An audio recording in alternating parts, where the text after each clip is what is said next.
నిజామాబాద్ జిల్లా కేంద్రంలో కొలువైన శ్రీ లక్ష్మీ వెంకటేశ్వర స్వామివారి ఆలయంలో స్వామివారి కళ్యాణోత్సవం కన్నుల పండుగగా జరిగింది. ఆషాఢ పూర్ణిమ సందర్భంగా అర్చకులు ఆలయ ముఖ మండపంలో శ్రీదేవి భూదేవి సమేత స్వామివారిని వెంచేపు చేశారు. విశ్వక్సేన ఆరాధన, పుణ్యాహ వాచనం, రక్షాబంధనం, యజ్ఞోపీత ధారణ తదితర క్రతువులను నిర్వహించారు. ఆ తర్వాత వేదమంత్రాలు, మంగళ వాయిద్యాల నడుమ శ్రీ వెంకటేశ్వర స్వామి కళ్యాణాన్ని సంప్రదాయ శోభితంగా పూర్తి చేశారు. సిగ్గరి పెండ్లి కొడుకు చేరి చూదము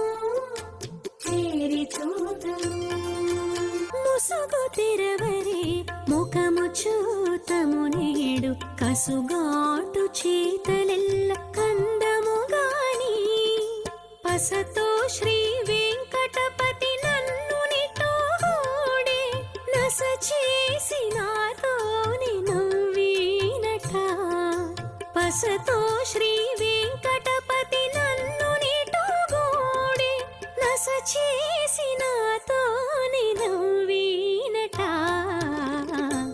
సిగ్గరి పెండ్లి కొడుకు చేరి చూతము ముగ్గి సదమదములై ఉన్నాడట సిగ్గరి పెండ్లి కొడుకు చేరి చూదము